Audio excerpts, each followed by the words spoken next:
semaine, on a Grenouille Zénitude avec nous. Et quoi de plus zénitude que de se mettre la main dans la terre, de potager, de faire pousser ses légumes ou ses fleurs. Et nous accueillons un jeune homme exceptionnel, Simon Blais, potager de Maison Mère, coordonnateur. Merci de me recevoir. Ça me fait plaisir. Simon, qu'est-ce qui t'a amené à t'intéresser à tout ce qui est potager ou ce qui est nature, arbres fruitiers? En fait, cet intérêt-là part d'assez loin. Ah oui? Moi, pour faire une histoire courte, j'ai grandi dans l'est de Montréal, où l'est de Montréal, c'est un peu une courte pointe de forêts anciennes, de marécages luxuriants et de zones industrielles lourdement contaminées. Oui. Donc, j'ai eu la chance, quand j'étais petit, de voir de la belle nature, mais de voir aussi l'envers de la médaille.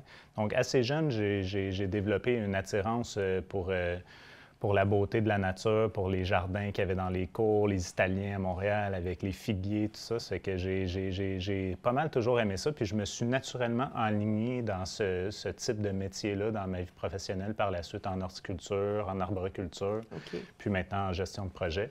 Mais ça fait partie de mon identité depuis probablement la préadolescence. Tu as atterri dans Charlevoix il y a quelques années?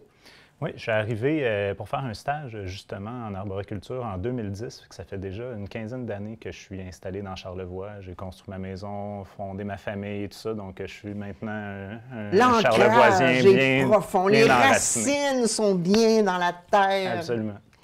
Simon, parle-nous du potager. C'est un projet qui s'est venu assez tôt se coller avec, je dirais, le projet de Maison Mère à l'époque où la Ville a acheté l'espace conventuel des Sœurs. C'est quoi exactement? Puis quel lien qu'il y a encore avec les petites franciscaines? En fait, l'idée initiale du potager a été lancée par l'Université Laval en 2020. Donc, au départ, c'était le professeur Étienne Berthold à l'université au département de géographie qui, lui, s'intéressait beaucoup aux communautés religieuses et particulièrement à leur patrimoine social.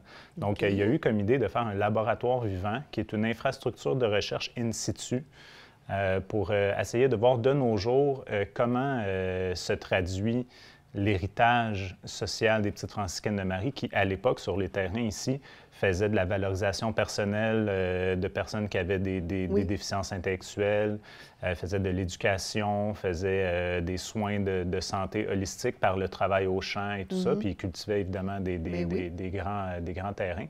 Donc, de nos jours, ce patrimoine social-là, ça se traduit comment au 21e siècle? C'est tous les enjeux de valorisation personnelle des personnes qui ont des troubles de santé mentale ou de déficience intellectuelle ou des troubles de l'autisme. C'est la sécurité alimentaire, c'est l'éducation à l'environnement, la transition socio-écologique, la mixité sociale, comment on peut intégrer les personnes nouvellement arrivées, mais aussi les personnes aînées avec les petits-enfants. Donc, l'ensemble un peu de ces enjeux-là qu'on vit, c'est un peu pour ça que le potager a été créé, pour répondre à ces enjeux-là, mais par le prisme du jardinage qui, pour moi, qui est une activité qui est universelle. Autant les sportifs que les gens qui sont plus contemplatifs peuvent y trouver leur compte dans un jardin. Donc, au départ, le potager a été mis sur pied pour supporter ce projet de laboratoire vivant. Et puis, l'université, qui est toujours présente, qui a toujours son laboratoire vivant qui est actif, se concentre maintenant sur la recherche et le potager existe de lui-même, s'est ancré dans la communauté via l'organisme et les services de main-d'œuvre l'appui qui aujourd'hui opère le potager. Donc, c'est un petit peu ça l'histoire. C'est quand même assez récent. C'est la 5e année d'opération. Il y a une belle transmission de poursuite aussi dans cette œuvre-là des petites franciscaines, effectivement, qui permettait aux gens une reconnexion avec la nature.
Là, je sais, ce qui est merveilleux, c'est que tu parlais, tu sais,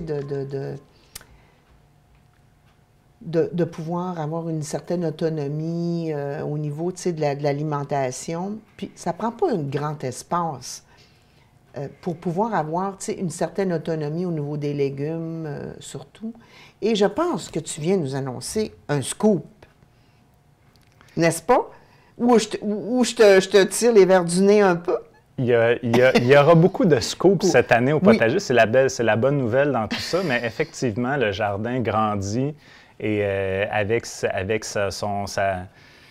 présence de plus en plus marquée dans la communauté, effectivement, il y a plusieurs personnes qui vont pouvoir bénéficier du terrain parce que c'est une demande qu'on avait reçue depuis plusieurs années que les gens voulaient avoir un jardin communautaire parce que ça fait plusieurs décennies qu'il n'y a pas de jardin communautaire actif à Baie-Saint-Paul. Donc, on a décidé de créer des parcelles de jardinage communautaire, une trentaine de parcelles, donc grosso modo environ une cinquantaine de personnes qui vont pouvoir venir s'impliquer et cultiver leurs petites parcelles.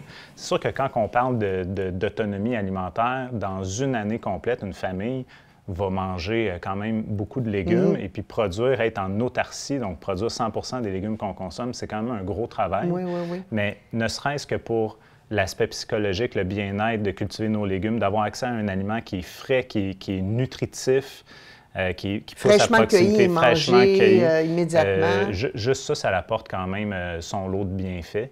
Donc, on pense que les gens vont développer, pas leur autarcie, mais une certaine autonomie, une certaine résilience alimentaire et développer, évidemment, tout le plaisir de jardiner. Et puis, pour les autres scoops, ils viendront en temps et lieu. C'est ça, tu pourras revenir. Il faut comprendre, Simon, explique un petit peu que déjà, le potager, depuis 5 ans, produisait des légumes. Ces légumes-là, les gens venaient pour des ateliers, venaient aider ou participer ou se même apprendre parce que c'est pas inné, là, savoir cultiver puis que ça fonctionne. Cette production-là, elle était redonnée à la communauté. Oui, elle a surtout été donnée au Centre communautaire Pro-Santé pour supporter les paniers d'aide alimentaire des personnes qui sont en situation de précarité. Donc, c'est un besoin qui est immédiat. Puis, on le sait, au Québec, partout, les banques alimentaires, c'est très difficile en ce moment. Il manque de denrées. Et en plus, des denrées qui sont fraîches, qui sont biologiques et qui souvent sont vendues dans les marchés publics, qui sont des marchés de niche, que les personnes en situation de vulnérabilité ne vont pas nécessairement aller vers ces marchés-là.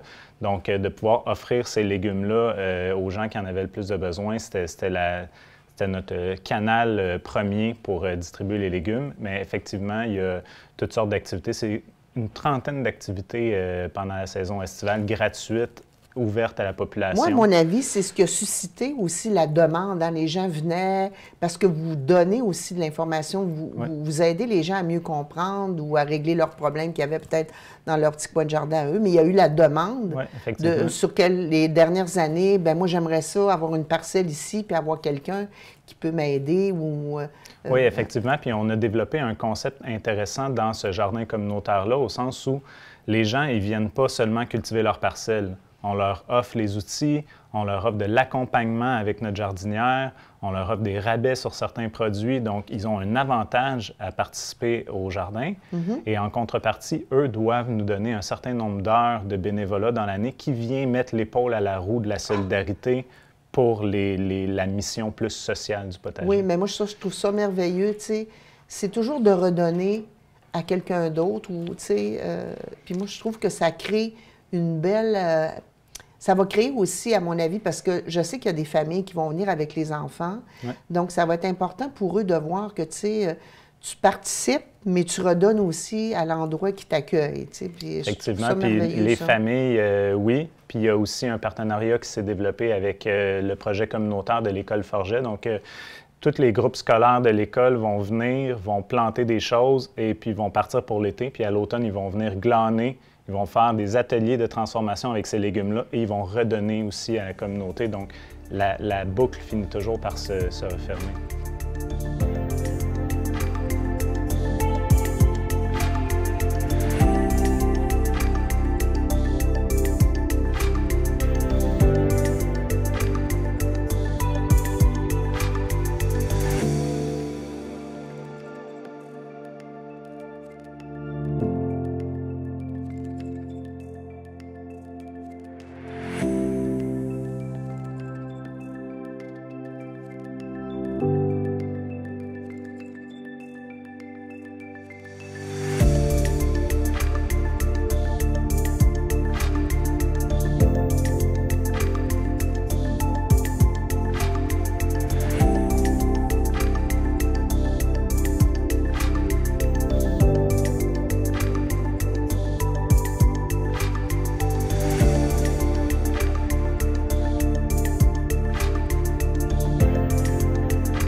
Je sais que ça fait partie de tes valeurs profondes en plus de ça, parce que je te côtoie, puis je sais que c'est important pour toi, cette espèce de roue et d'engrenage-là qui va prendre de l'ampleur.